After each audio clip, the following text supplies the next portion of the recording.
દેશભરમાં તહેવારોની રમઝટ ચાલુ થઈ ગઈ છે ત્યારે હવે જન્માષ્ટમીનો પર્વ પાસે આવી રહ્યો છે, જેને પગલે શહેરના વેસુ વિસ્તારમાં આવેલ શ્રી રાધા ગોવિંદ મંદિરમાં પ્રિય જન્માષ્ટમીની ઉજવણી કરવામાં આવી હતી। દેશભરમાં હવે તહેવારોની રમઝટ ચાલુ થઈ ગઈ છે ત્યારે હવે આગામી દિવસોમાં જન્માષ્ટમીનો મહાપર્વ આવી રહ્યો છે।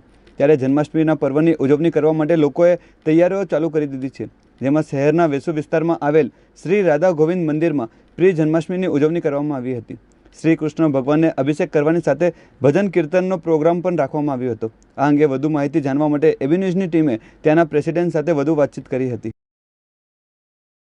जी दर्शक मित्रों, एबी न्यूज़ चेनल में तमारुं हार्दिक स्वागत है। कोरोना महामारी बाद हवे धार्मिक तहेवारों की गतिविधि चालू थई छे। धार्मिक तहेवारों सूरत शहर में दिन प्रतिदिन आवी रह्या छे, त्यारे लोकोमां उत्साह अने आनंद जोवा मळी रह्यो छे। त्यारे जन्माष्टमीनो पर्व हवे गणतरीना दिवसों बाकी छे। 2-3 दिवस पछी जन्माष्टमीनो पर्व आवी रह्यो छे। तेना पहेला प्री जन्माष्टमी उजवनी अहींया वेसू खाते थई रही है। त्यारे आपनी साथे प्रेसिडेंट उपस्थित है, आपने एमनी साथे बातचीत करीशुं। जी सर, आपका नाम और आज क्या प्रकार का कार्यक्रम? मेरा नाम राधा चरण दास है, मैं यहाँ का एक सेवक हूँ और जन्माष्टमी के उपलक्ष्य में आज गोपाल जी का अभिषेक का बड़ा सुंदर कार्यक्रम यहाँ हो रहा है।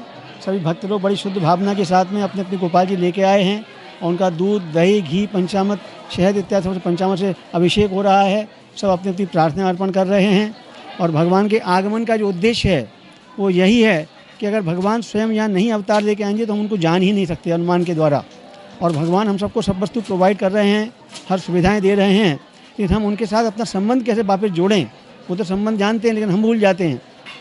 इस कारण से हम लोग यहाँ संसार में अनेकों प्रकार के आयोजन करते हैं, बार बार शरीर बदलते हैं, लेकिन समझ नहीं पाते कि जीवन का उद्देश्य क्या है, भगवान को पाने की रीति क्या है, जन्म मृत्यु के चक्र से निकलने की रीति क्या है, ये सब सिखाने के लिए भगवान आते हैं और अपने पीछे गीता का उपदेश छोड़ जाते हैं। इस उपदेश के द्वारा किस प्रकार से हम सही मानव जीवन जिएं, जीवन के उद्देश्य को भगवान से कैसे प्रेम किया जाए, उनकी सेवा की जाए, उनका धन्यवाद किया जाए, ये सिखाने के लिए भगवान आते हैं और यही शिक्षा देते हैं हमको। इस प्रकार के कार्यक्रम का आयोजन करना जो आज की नई जनरेशन की जो पीढ़ियाँ रही उनके लिए कितना मतलब भाग्यशाली होगा, क्या कहोगे? देखिए, अगर हम इतिहास को भी देखते हैं तो हमारी भारतवर्ष की जो संस्कृति थी ये सबसे ऊंची संस्कृति है और हमेशा रही है। उस समय जब हम भारतीय संस्कृति का पालन करते थे, कोई भी कार्यक्रम में भगवान का गुणगान करना, उनका प्रसाद खिलाना, उनकी शिक्षा को प्राप्त करना, उस समय भारत बहुत समृद्ध था। लेकिन अभी पश्चिमी संस्कृति के आकर्षण से हम सब भ्रमित हो गए हैं और पशु जीवन की तरह अग्रसर हो रहे हैं। खाना पीना, संभोग करना और मृत्यु प्राप्त करना जो मनुष्य करते हैं, किस लिए जिए मालूम नहीं, क्या खाना है मालूम नहीं, क्या कर रहे हैं मालूम नहीं। सब संस्कृति जो हो गई है वो पशु संस्कृति की तरफ आते चले जा रहे हैं।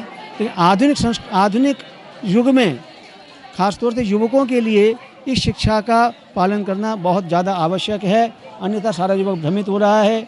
आज डाइवोर्स, रेप, मर्डर, सुसाइड, आतंकवाद, ये सब का परंपरा क्यों हो रहा है? क्योंकि हम भगवान को भूल गए हैं, उनसे विमुख होकर और एक स्वार्थपरक जीवन जी रहे हैं, जिसका परिणाम सामने आ रहा है, इसलिए बहुत आवश्यक है। जी सर, कोरोना के पहले आप कितने साल से ये कार्यक्रम करते आए हो और कोरोना के बाद आप किस प्रकार की सावचेती रख के आज का ये कार्यक्रम का आयोजन किया हुआ है? देखिए, ये कार्यक्रम आज से नहीं लाखों साल से चल रहा है और हमारी संस्था के जो संस्था का आचार्य प्रभुपाद जी हैं, इन्होंने कोई नया मत नहीं दिया, नया पंथ नहीं दिया है। जो अनादिकाल से हमारे वैदिक इतिहास के अंतर्गत जो रीति चली आ रही थी, जिसको हम भूल गए थे, अभी वर्तमान में भ्रमित हो गए थे, उसी को उन्होंने पुनः स्थापित किया है। और ये आज नई चीज़ नहीं है। लोग नए जैसे हर चीज़ नई चाहिए, नया मोबाइल चाहिए, नई गाड़ी चाहिए, नई बीवी चाहिए, नए भगवान चाहिए, लेकिन भगवान नए नहीं होते हैं। भगवान शाश्वत काल के लिए शाश्वत भगवान हैं, उन्हीं के साथ संबंध जोड़ के उनकी पूजा करके ही हम उनके आशीर्वाद से सही सन्मति, सही संस्कार, सही संस्कृति प्राप्त करते हैं। आ पर्वनी उजवणी केवी रीते करवामां आवे छे તેમજ આજની પેઢી માટે ભજન કીર્તન સહિત ભગવાનની આરાધના કરવી કેટલી મહત્વની છે તે જાણવા માટે એબી ન્યૂઝની ટીમે ત્યાં હાજર મહાનુભાવો સાથે વધુ વાતચીત કરી હતી।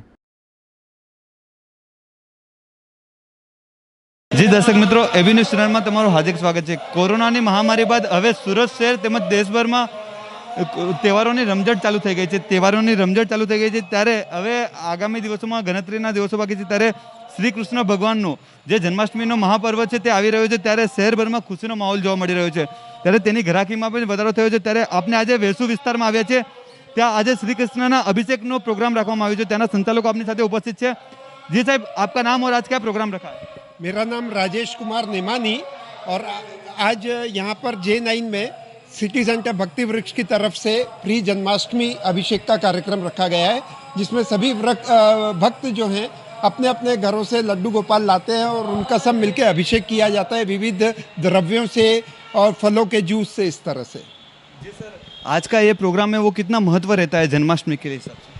ये जन्माष्टमी का जो प्री जन्माष्टमी, इसको नाम इसीलिए दिया गया है कि एक जब जन्माष्टमी आती है तो भक्तों में जो एक अलग किस्म का उल्लास पाया जाता है। तो जन्माष्टमी केवल एक दिन रहती है पर उल्लास जो है थमने का नाम नहीं लेता है, तो इसलिए 3-4 दिन तक लगातार ये उत्सव बना रहे, लोगों में एक भक्ति का माहौल और एक कृष्ण जन्म के माहौल बना रहे, इसलिए ये कार्यक्रम का आयोजन किया जाता है। जी सर, आज के कार्यक्रम में मतलब कहाँ से लोग आते हैं और कितने लोग आए हुए थे? अभी तक यहाँ पर लगभग 80 से 100 लोग आ चुके हैं।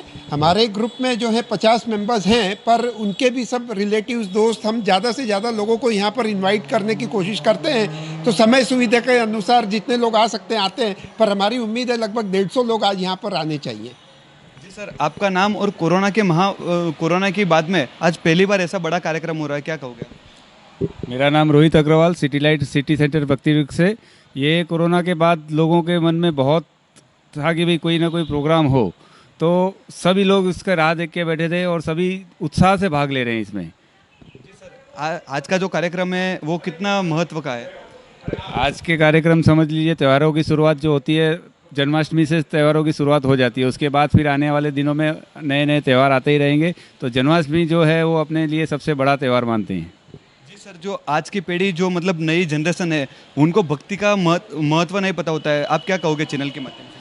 देखिए, ये जो हमारा कार्यक्रम है, हम भी इसके अंदर जो जुड़े हैं, ये बिल्कुल तर्कपूर्ण इसमें भक्ति सिखाई जाती है, बताई जाती है। और पूरा जो यंगस्टर्स लॉजिक की बात करते हैं, तो इसमें जितना लॉजिक है वो कहीं भी हमें देखना नहीं मिलता है। इसलिए हम आकृष्ट हुए हैं और देख रहे हैं कि आज का यंगस्टर काफ़ी कुछ स्कॉन की तरफ, भगवत गीता की तरफ आकर्षित हो रहा है और इनके पहलू को समझने की कोशिश कर रहा है। જી દર્શક મિત્રો, તમે જોયું તેમ જન્માષ્ટમીનો તહેવાર હવે થોડાક દિવસો બાકી છે ત્યારે પાસે આવી રહ્યો છે, ત્યારે શહેરભરમાં તેની ખુશી જોવા મળી રહી છે। શ્રી કૃષ્ણને આજે જળ અભિષેકનો કાર્યક્રમ રાખ્યો હતો, તેમાં 100-150 માણસ જે કોરોના ગાઈડલાઇનને અનુસાર જે આ લોકોની ગ્રુપ છે તે લોકો કોરોના ગાઈડલાઇનને ધ્યાનમાં રાખીને આજે આ કાર્યક્રમનું આયોજન કર્યું છે। કેમેરા પર્સન રાજેશ બકિયા સાથે લલિત શાહ, એબી ન્યૂઝ, સુરત।